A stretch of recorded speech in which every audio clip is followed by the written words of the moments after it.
Dynamique géographique des grandes aires continentales. Il s'agit donc du dernier thème du programme de géographie, donc qui nous propose un changement d'échelle par rapport aux deux thèmes précédents, avec une analyse des trois grandes aires continentales que sont l'Amérique, l'Asie du Sud et de l'Est, et enfin l'Afrique. Tout au long de ce thème, il s'agira de cerner les spécificités de chacun de ces espaces, tout en les replaçant dans le contexte global de la mondialisation.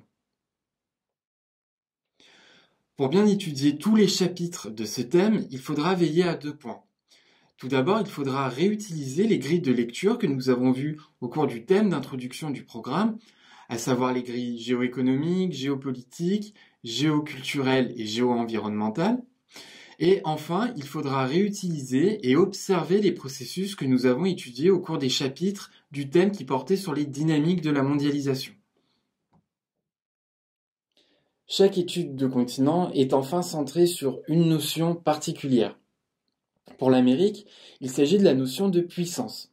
Il faudra voir plus particulièrement comment la puissance d'un pays, celle des États-Unis, s'est déployée sur tout le continent américain.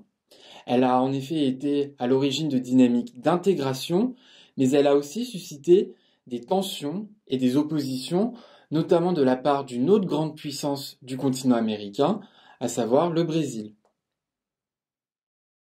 Enfin, nous étudierons l'Asie du Sud et de l'Est sous l'angle de la croissance, puisque c'est l'ère continentale qui a connu la croissance économique la plus forte ces dernières décennies, malgré la persistance de problèmes de développement pour une population qui est particulièrement importante dans cette région.